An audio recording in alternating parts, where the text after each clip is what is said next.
नमस्कार दोस्तों, स्वागत है आप सभी का। दोस्तों, इस वीडियो में हम जीएसटी के बारे में चर्चा करने वाले हैं कि आप जीएसटी कैसे कैलकुलेट कर सकते हैं। मान लीजिए आपको जीएसटी इंसर्ट करना है अपने प्रोडक्ट में और आप दिखाना चाहते हैं, मान लीजिए ये आपका प्रोडक्ट है और इस प्रोडक्ट पे आपको जीएसटी ऐड करना है। तो जैसे ही चेकआउट करेंगे तो चेकआउट में देखिए सिंपल तरीके से आप जैसे ही चेकआउट करेंगे तो वहाँ पे जो प्राइस कैलकुलेट हो वो प्राइस प्लस जीएसटी हो। तो यहाँ पे देखिए कोई जीएसटी का ऑप्शन नहीं आ रहा है। तो यहीं पे हम आपको बताएंगे कि कैसे आप कार्ट के ऑप्शन पे, चेकआउट के ऑप्शन पे जीएसटी का ऑप्शन ला सकते हो। तो सिंपल तरीका है, यहाँ पे हम कोई प्लगइन का इस्तेमाल करने वाले नहीं हैं।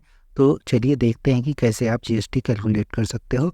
सिंपल तरीके से हम कॉमर्स का इस्तेमाल करते हैं। वो कॉमर्स में आपको क्या करना है, सेटिंग में जाना है। वो कॉमर्स की सेटिंग में जाने के बाद हमें अपने टैक्स को इनेबल करना है। जस्ट सम सेकंड वेट करना है, आपको एकदम नीचे आना है। नीचे आने के बाद यहाँ पे देखिए एक ऑप्शन मिलेगा आपको, इनेबल टैक्स एंड कैलकुलेशन। तो यहाँ पे देखिए इसको आपको कूपन के ऊपर है, इसको ऑन कर देना है। ऑन करने के बाद ऊपर यहाँ पे देखेंगे कि आपका एक टैक्स का स्लैब बन के आएगा, यानी टैक्स का एक कॉलम बन जाएगा। तो सिंपल तरीके से जैसे ही आप सेव करोगे, यहाँ पे देखिए टैक्स नाम का एक कॉलम बन के आ गया। इस पे आपको क्लिक करना है। क्लिक करने के बाद देखिए यहाँ पे पूछ रहा है इंक्लूसिव, यानी जीएसटी प्राइस में इंक्लूड है। तो अगर इंक्लूड है तो बात तो कोई बनती ही नहीं है, फिर इनेबल डिसेबल करने का कोई ऑप्शन है ही नहीं प्राइस में जब आपने इंक्लूड कर दिया है। तो इसको नो ही रहने देना है। यहाँ पे बेस्ड जो होगा कस्टमर की शिपिंग एड्रेस पे, बिल्कुल ये ठीक है, इसको एज इट इज रहने दीजिए। ये सारी चीज़ें मेन काम यहाँ पे जो करना है वो करना है। यहाँ पे देखिए रिड्यूसेस रेट और जीरो रेट और ये सारे रेट्स आए। तो यहाँ पे पहले से ही जीरो रेट और रिड्यूस्ड रेट, स्टैंडर्ड रेट, ये सारे होते हैं। बट यहाँ पे हमें क्या करना है जीएसटी के बारे में। तो यहाँ पे अब देख लो, जैसे मान लीजिए जीएसटी आपका एक होता है 6% का और एक होता है जीएसटी 18% का। तो और एक हमारा होता है जीएसटी 9% का। तो ये हमारे स्लैब हैं। तो इसको हम आगे पीछे कर लेते हैं। जस्ट हम क्या करते हैं ये, और उसके बाद में ये जो हमारा स्पेस है इसको हटा देते हैं। तो ये देखिए हमने यहाँ पे इस तरीके से, जैसे यहाँ पे हमने एक 3 लाइन लिखा हुआ है, तो इसी तरीके से आपको 3 लाइन लिखना है। ऊपर का रिड्यूस और जीरो रेट उसे रहने देना है। यहाँ पे देखिए जो प्राइस इन शॉप है डिस्प्ले, तो बिल्कुल एक्सक्लूसिव करना है, ये सब एज इट इज़ रहने देना है। तो जो यहाँ पे display price during the cart and checkout as of default आपको ही रखना है। उसके बाद में यहाँ पे देखेंगे डिस्प्ले टोटल टैक्स, जो यहाँ पे आइटमाइज जो होना चाहिए, ग्रुप में नहीं होना चाहिए। तो ये आइटम वाइज ही आप करेंगे। जैसे करेंगे यहाँ पे देखिए टैक्स के अंदर जो कॉलम होंगे, यहाँ पे आपको 18% का जीएसटी, 6% का, 9% का, इस तरीके से आपका इंक्लूड हो जाएगा। मान लीजिए कि 18% वाले को किस तरीके से आप बना सकते हो, तो उसके बारे में हम यहाँ पे देखते हैं। जैसे ही इस पे क्लिक करेंगे तो यहाँ पे देखिए आपको एक रो इंसर्ट करने का ऑप्शन आएगा। रो इंसर्ट करेंगे, इंडिया के लिए हम सिलेक्ट करते हैं। अब आप सारी चीज़ों को छोड़ सकते हैं। यहाँ पे मान लीजिए 18% की जीएसटी है, नाम है यहाँ पे जीएसटी, और बस इतने से ही आपका काम बन जाएगा। प्रायोरिटी 1 पे रखेंगे। कंपाउंड को आप कंपाउंडिंग करना चाहते हो कर सकते हो, बट कंपाउंडिंग की कोई ज़रूरत नहीं। सिंपल तरीके से आपको सेव करना है।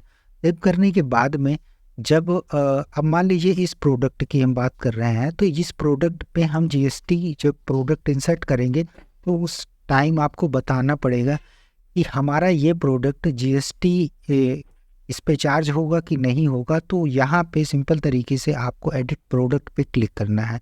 एडिट पे प्रोडक्ट पे आपके क्लिक करने के बाद आपको जीएसटी इनेबल करना है।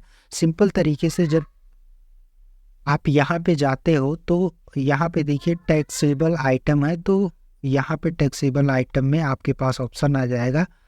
तो यहाँ पे आपके पास टैक्सेबल कर देंगे तो यहाँ पे रेट आ जाएगा।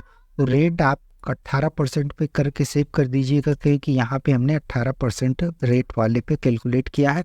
जस्ट अपडेट कर दीजिएगा। अपडेट करने के बाद यहाँ पे आप रिफ्रेश करोगे तो आपके पास जीएसटी कैलकुलेशन का ऑप्शन आ जाना चाहिए। अगर सब सही है तो ये बिल्कुल जीएसटी का ऑप्शन आ गया। अब एक प्रॉब्लम ये हो सकती है कि आप चाहते हो कि जीएसटी दोनों आए। जीएसटी दोनों आने का मतलब क्या है कि जैसे हम एक रो और ले लेते हैं और हम चाहते हैं कि यहाँ पे एक सेंट्रल गवर्नमेंट की जीएसटी आए, जीएसटी आए, और एक स्टेट जीएसटी आए, स्टेट जीएसटी आए। तो यहाँ पे जाहिर सी बात है 99% का हो जाएगा, क्योंकि टोटल 18% का होता है। ये सारी चीज़ें आप अपने जो आप टैक्स एक्सपर्ट होते हैं उससे बात कर लीजिएगा, वो सारी चीज़ें बता देंगे। और आप प्रोडक्ट सेल कर रहे हो तो वो आप जानते ही हो कि टैक्स का क्या रेट चलता है। यहाँ पे आपको सेव कर देना है, ये आपका दोनों पे हो जाएगा। हाँ, एक चीज़ ये भी है कि मैं ये चाहता हूँ कि आप इंक्लूसिव रखो तो ज़्यादा बेटर रहता है। ये सारी चीज़ें अगर आप वेबसाइट में करते हो शायद उतना बेटर हमें नहीं लगता है। यहाँ पे प्रायोरिटी सेकंड रखिए इसको, और उसके बाद में इसको सेव करिए। तो यहाँ पे टैक्स 71 ही रहेगा, बट यहाँ पे 99% का डिवाइडेशन हो जाएगा। या सिंपल तरीके से आप देखेंगे 3591 3591 SGST CGST SGST का कैलकुलेशन हो गया। इस तरीके से आप चेकआउट कर सकते हो। इसी तरीके से और भी कॉलम में 6% 9% पे भी आप कैलकुलेट कर सकते हैं। तो ये रहा हमारा जीएसटी का कैलकुलेशन, किस तरीके से आप जीएसटी को इनेबल कर सकते हैं और आप उसको चेकआउट कर सकते हैं। लेकिन अब प्रॉब्लम यह है, मैं चाहता हूं कि इसको आप प्राइस में 470 ही प्राइस रखो तो ज़्यादा बेटर है, वो ज़्यादा अच्छा रहता है। और जो आप सॉफ्टवेयर इस्तेमाल करते हैं, चाहे वो आप एक्सेल ही क्यों ना यूज़ करते हों या कोई सॉफ्टवेयर, तो उसमें SGST CGST इंक्लूडेड रहता है, उसको अलग रखिए। इस तामझाम से वो अलग ही रखने पे ज़्यादा बेटर रहता है कि यहाँ पे, क्योंकि सेल इम्पॉर्टेंट है। कस्टमर जब देखेगा ना कि इसमें 2 टाइप की जीएसटी लगी हुई है प्लस शिपिंग चार्ज लगा हुआ है, तो वो उतना अट्रैक्टिव मार्केटिंग नहीं होती। इसलिए मैं कह रहा हूँ। बाकी मैंने ये बता दिया कि किस तरीके से आप जीएसटी को कैलकुलेट कर सकते हैं अपने ई कॉमर्स वेबसाइट में। तो थैंक यू दोस्तों, इस वीडियो में इतना ही। मिलते हैं नेक्स्ट वीडियो में। Thank you.